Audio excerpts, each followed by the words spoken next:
అండి అందరికీ నమస్తే. నా పేరు పవన్, సిహెచ్ఓ. మన సిహెచ్ఓలు రాష్ట్ర వ్యాప్తంగా ధర్నా చేపట్టడం జరిగింది కొన్ని న్యాయమైన డిమాండ్ల కోసం.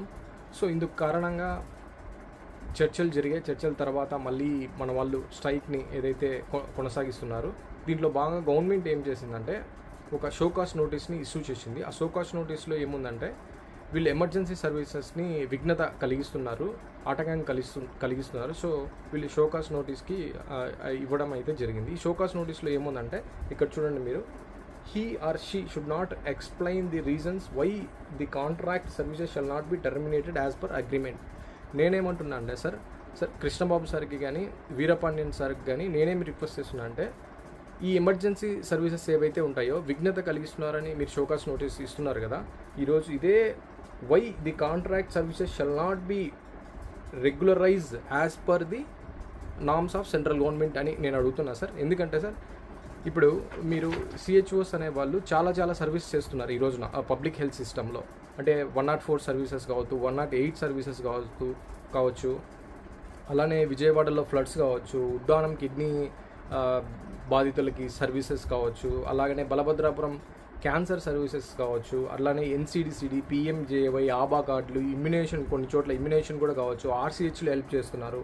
అట్లనే వీళ్ళు చేయలేనటువంటి కార్యక్రమం పబ్లిక్ హెల్త్లో ఏది లేదు. ఈరోజు అన్ని కార్యక్రమాలు సిహెచ్ఓలు చేస్తున్నారు. ఇప్పుడు ఏఎన్ఎంకి సపోర్ట్గా ఉంటున్నారు ఫీల్డ్ లెవెల్లో, అదే ఆశాకి సపోర్ట్గా ఉంటున్నారు, మెడికల్ ఆఫీసర్కి కొన్ని కార్యక్రమాల్లో సపోర్ట్గా ఉంటున్నారు ఈ సిహెచ్ఓ అనేవాళ్ళు. అదేవిధంగా పిహెచ్సిలో సూపర్వైజర్లకి కూడా కొన్ని సందర్భాల్లో సపోర్ట్గా ఉంటున్నారు. అంటే ఒక సెక్టార్ మీటింగ్ కావచ్చు, ఒక ఆన్లైన్ వర్క్స్ కావచ్చు, ఒక ఏదైనా వర్క్స్ అంటే డిఎంహెచ్ఓ ఆఫీస్కి వెళ్ళాల్సి వస్తే ఒక టెక్నికల్ పర్సన్ అంటున్నారు. టెక్నికల్ పర్సన్ అనే బదులు ఒక నాలెడ్జ్డ్ పర్సన్, ఒక సిహెచ్ఓ వస్తున్నారు అనొచ్చు కదా.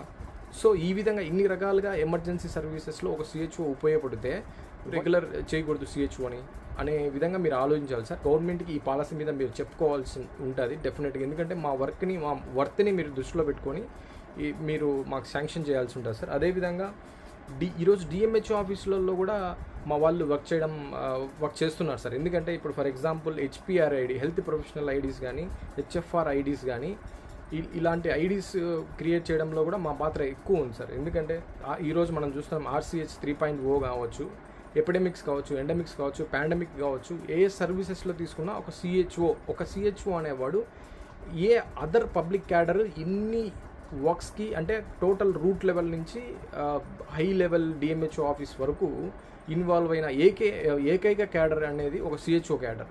ఇది చాలామంది అంటున్నారు, సిహెచ్ఓ క్యాడర్ మీరు అప్పుడే వచ్చారు, మీకు రెగ్యులరైజేషన్ వెంటనే చేసేస్తారా, అసలు ఏం మాట్లాడుతున్నారు మీరు, కాంట్రాక్ట్ సర్వీసెస్ అంటున్నారు. మేమేం ఊరికనే మాట్లాడట్లేదు మమ్మల్ని రెగ్యులర్ చేయండి, మమ్మల్ని రెగ్యులర్ చేయండి అని. ఒక్కసారి మీరు ఇది చూసుకున్నట్లయితే సెంట్రల్ గవర్నమెంట్, ఇది నేను చెప్పిన విషయం అయితే కాదు. ఇక్కడ చూడండి, Roli Singh IAS, additional secretary and mission director of NHM, ఈమె ఏం చెప్పింది చూడండి ఒకసారి. కావాలంటే ఇది మీరు చూసుకోండి ఒకసారి, ఇది నేను చెప్పిన విషయం అయితే కాదు.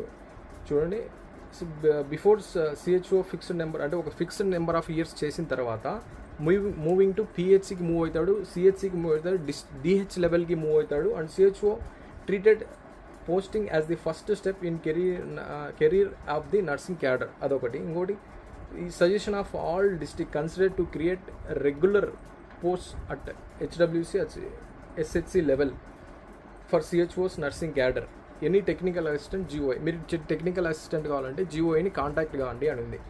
ఇది స్వయాన ఎన్హెచ్ఎస్ఆర్సి అంటే నేషనల్ హెల్త్ రిసోర్స్ సెంటర్ వాళ్ళే ఇది క్రియేట్ చేయడం చెప్తుంది. సో కాబట్టి అర్థం చేసుకుని సిహెచ్ఓ ఒక ఇంపార్టెన్స్ ఎంత ఉందో అర్థం చేసుకుని దయచేసి రెగ్యులర్ చేయమని అసోసియేషన్ తరపు నుంచి కామన్ సిహెచ్ఓ తరపు నుంచి మేము కోరుకుంటున్నాం సార్. ఇది డెఫినెట్గా పబ్లిక్కి ఉపయోగపడే ఒక క్యాడర్.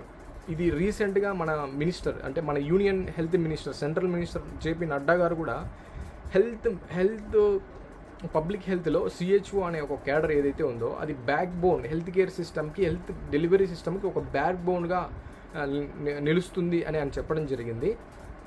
సో వీటన్నిటి దృష్ట్యా మీరు అర్థం చేసుకొని ఈ సిహెచ్ఓ అనే ఒక పోస్ట్ని రెగ్యులర్ చేయాలని మేము కోరుతున్నాం సార్.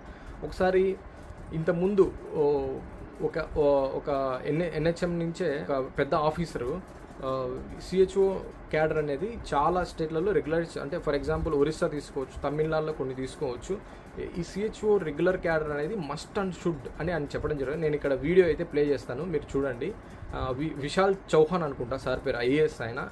ఒక్కసారి మీరు చూస్తే ఆ సిహెచ్ఓ అనే ఒక క్యాడర్కి ఎంత ఇంపార్టెన్స్ ఉంది పబ్లిక్ హెల్త్లో. ఈరోజు సిహెచ్ఓ రెగ్యులర్ క్యాడర్గా చేస్తే ఎటువంటి ఉపయోగాలు ఉంటాయనేది క్లియర్గా ఎన్హెచ్ఎం గైడ్లైన్స్ ద్వారా ఉంది. సో కాబట్టే మేము అడుగుతున్నాం, అంతే తప్పితే మమ్మల్ని రెగ్యులర్ చేయండి అని మేము అడగట్లేదు. మాకు clear cut guidelines central government ప్రకారం ఉన్నాయి కాబట్టే అడుగుతున్నాం మేము. ఓకే, ఇది అందరూ అర్థం చేసుకుంటారని నేను అనుకుంటున్నాను. థ్యాంక్ యూ, ధన్యవాదాలు. States like Odisha have done and many other states done, even Sikkim also I know. They have gone CHO as a regular cadre. So they are regular CHOs and the CHOs are going to stay here. They are not like that, So even in Tamil Nadu also all the contractual nurses are hired, all the contractual staff is hired through a regular system. So it is very important that we think of a CHO as a permanent feature and go for a permanent hiring of the CHOs.